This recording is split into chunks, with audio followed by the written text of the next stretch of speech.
it felt like in the summer of 1994 there was that WWF were toying with the idea of possibly him becoming champion. There was, I remember, a photo in the magazine of him with the winged eagle, and there was obviously some consideration that maybe he gets a belt, but that doesn't happen. And what does happen is Survivor Series 1994, which your mum plays a key role in that one, the I Quit match where your mum has to be the one to throw in the towel. I've always been curious, like how did your mum feel? Because obviously it's been well documented that your mum wasn't the world's biggest fan of wrestling, but she kind of had to accept that it was the family business. How did your mum feel about being part of that angle on TV? And also, how did Bret feel about putting over Bob Backlund, which obviously he was only a transitional champion for Diva, but still felt like a real step back when we were very much, all about the new generation and Bret being the face of this new generation. It felt strange to go back to the WWF champion in Bob Backlund. Yeah. So going back to my mom, it was interesting. I don't think she ever would have done that on the Stampede promotion when she was behind the scenes just working in the office. There's a real separation for her. She never went to the matches. She never really watched them on TV, yet she had a lot of interactions with the wrestlers, when they would call, to speak about their bookings or getting their checks or whatever. So she did have a very warm relationship with the wrestlers, but she definitely wasn't interested in being at the shows and watching the spectacle of two guys going at it, in a match. She was very refined, very reserved.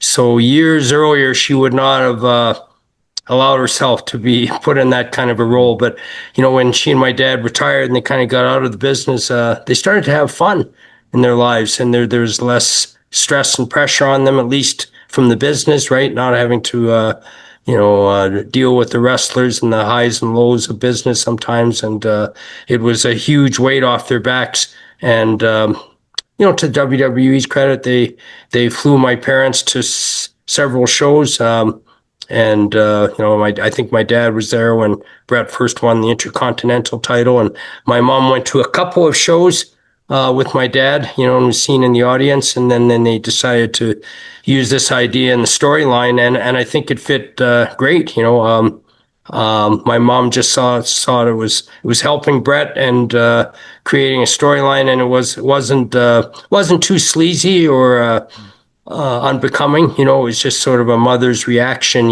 to her son being caught in this submission and refusing to submit, and Owen appealing to her, to end the match and end Bret's suffering. And of course, that was part of Owen's plan. He totally deceived her. And my dad, throughout the whole thing was not buying it, and wouldn't fall for it, and wanted the match to continue. And so I think they were happy to do that because it created some sympathy for Bret, and expanded the rivalry between Bret and Owen, so I think Bret might have been initially disappointed he was dropping the title, but he was really looking forward to working with Owen, and I don't think anyone was happier than Bret to see Owen get a new life there in the WWE and a new role where he was one of the top stars, and they could have this rivalry against each other.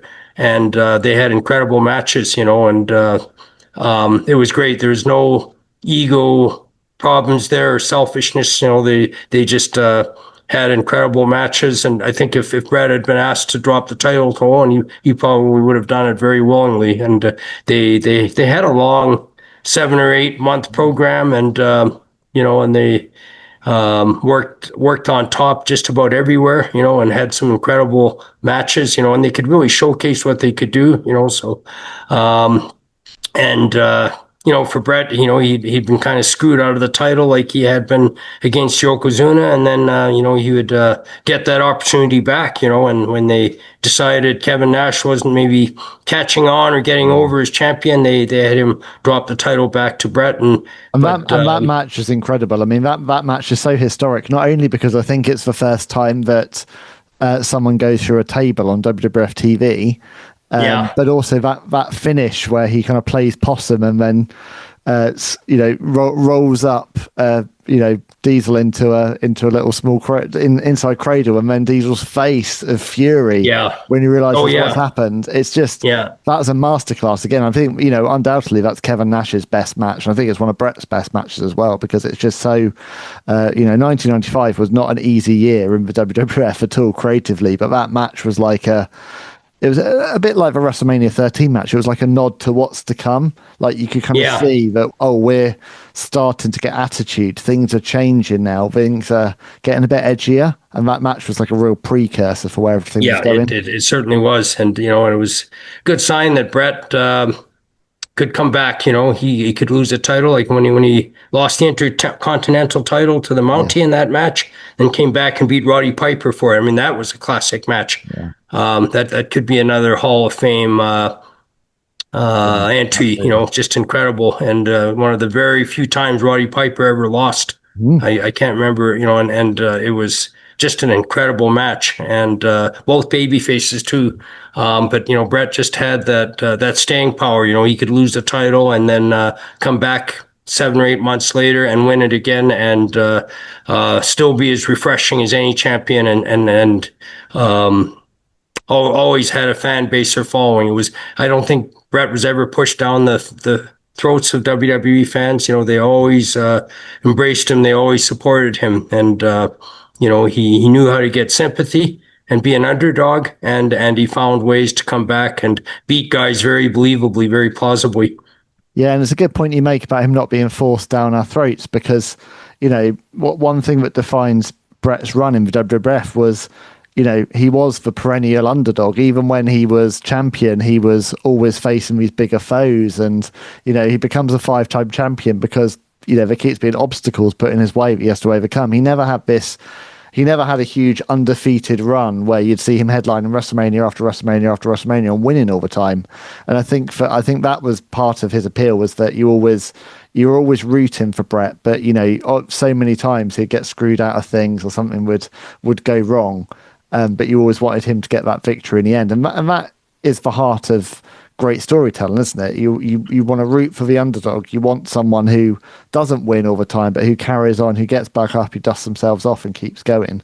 And I think that was the magic, and I think that's why the Hitman character has stood the test of time, is because he stood for really, really believing in yourself, having integrity, and just keep on working towards a goal. And I think that's why for young fans like me, he was hugely motivating to me as someone to look up to, because of what he represented. And then when I have as I've shared with you privately before, but when I had the chance to meet him backstage as a 12-year-old boy, the very fact that he did that when there were no cameras rolling and there was no PR benefit to it, that it was just someone taking time because a father had written about his son, taking the time out of his schedule to meet a young fan, just for me, consolidated everything I thought about him at the time, and ever since, really, I have been a steadfast Bret Hart guy for that reason.